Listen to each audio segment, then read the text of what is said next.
Olá pessoal, hoje nós vamos falar de anemia megaloblástica. Antes de iniciarmos o vídeo, já deixa o seu like e ative o sininho das notificações. Eu sou Pedro Amoedo Fernandes e você está no Sofos Médicos. Bom, a primeira palavra da aula de hoje é o assincronismo. Pois a anemia megaloblástica, pessoal, é assim denominada devido à presença do megaloblasto na medula óssea. O megaloblasto é uma célula jovem, grande, da série vermelha e que possui um notável assincronismo entre o núcleo e o citoplasma. O citoplasma entra na via da divisão celular, porém o núcleo, devido a falhas no processo da síntese de DNA, não acompanha o citoplasma nesse processo, ficando assim, vamos dizer, mais atrasado que o citoplasma. Agora vamos introduzir mais duas palavras muito importantes nessa nossa conversa de hoje. São elas o folato e a vitamina B12. O folato, pessoal, o ácido fólico, participa diretamente das reações envolvidas na construção do DNA, através da transferência de carbono na origem da formação das bases nitrogenadas. Já a vitamina B12 participa como cofator em uma reação muito importante nesse processo. A B12 funciona como cofator na reação que transforma o folato circulante no folato ativo dentro da célula. Veja então que a deficiência de B12 gera o efeito de deficiência de folato dentro da célula. Um conceito interessante é que a reação que cria o folato ativo acaba transformando a homocisteína em metionina. Como na deficiência de folato e na de B12 não ocorre essa reação, isso resulta no aumento nos níveis sanguíneos de homocisteína. Ou seja, na deficiência de B12 e de folato, os níveis de homocisteína estão aumentados.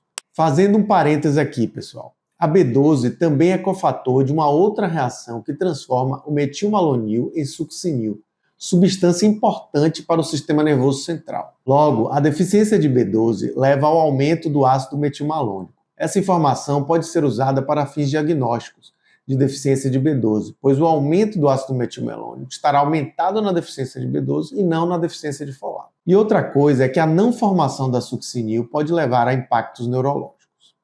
Vamos ver o que já aprendemos até aqui. 1. O assincronismo entre a célula e o citoplasma gera o megaloblasto. 2. Isso ocorre devido a falhas no processo da construção do DNA. E 3. Isso é resultante das deficiências de B12 e de folato. Agora vamos esmiuçar um pouco mais essas duas vitaminas. Primeiro, o ácido fólico. O ácido fólico, ou folato, pessoal, está muito disponível nos vegetais verdes frescos. E uma coisa importante, o cozimento prolongado pode destruir o folato dos vegetais.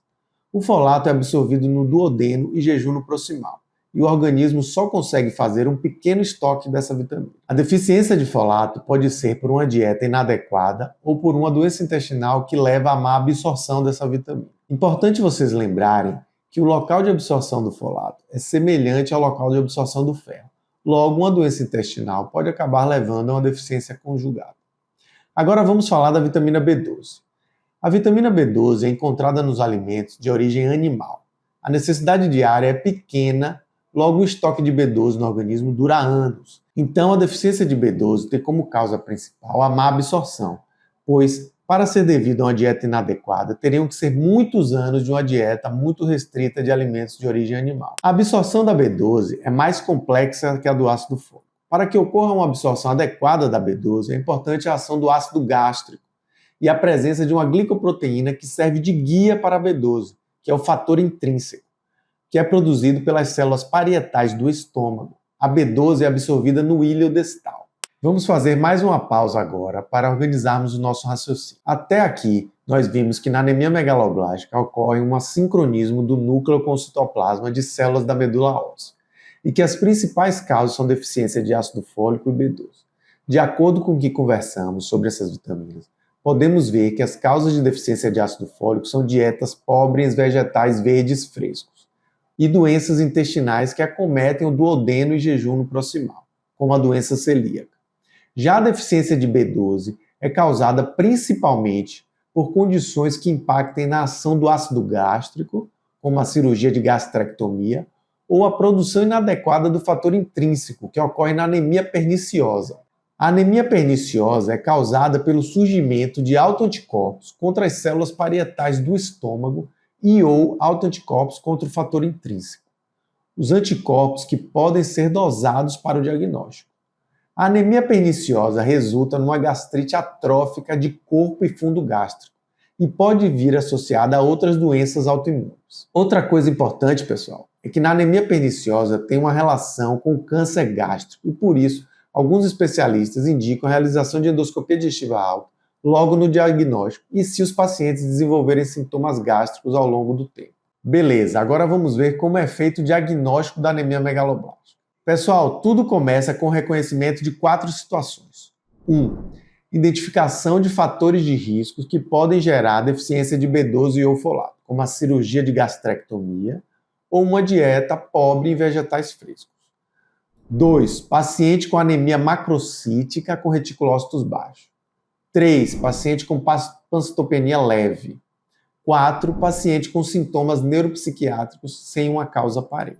Aí vamos pedir os níveis de B12 e de folato para o paciente.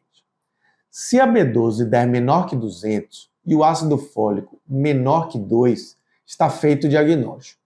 Se a B12 der maior que 300 e o ácido fólico maior que 4, está excluído o diagnóstico.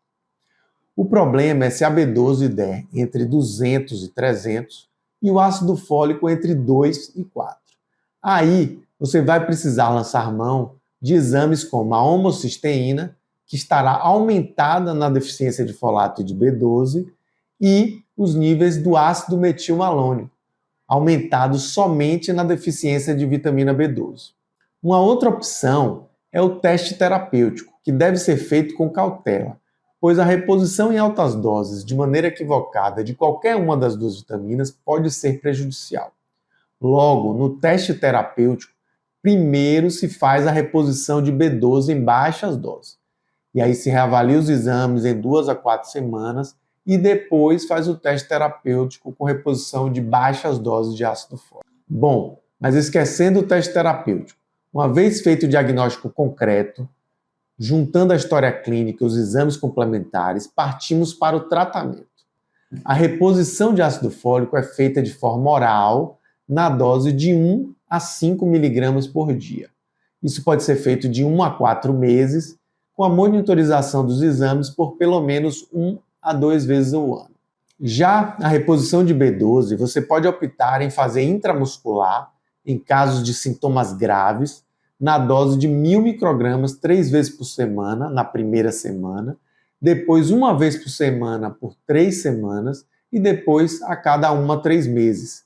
A reposição sublingual também é uma opção muito boa. Para finalizar, vamos resumir os principais pontos da conversa de hoje. A anemia megaloblástica é uma anemia macrocítica causada principalmente pela deficiência de B12 e ácido fólico. O megaloblasto é caracterizado pelo assincronismo do núcleo com o citoplasma. O diagnóstico é feito com a B12 menor que 200 e um ácido fólico menor que 2. A dieta pobre em vegetais frescos é a principal causa de deficiência de ácido fólico e a principal causa de deficiência de B12 é a anemia perniciosa, causada pelos autoanticorpos, anticélulas parietais e ou antifator intrínseco. E, além da reposição da vitamina B12, o médico deve ficar atento a outras doenças imunes e a neoplasia gástrica. E aí, gostou do conteúdo?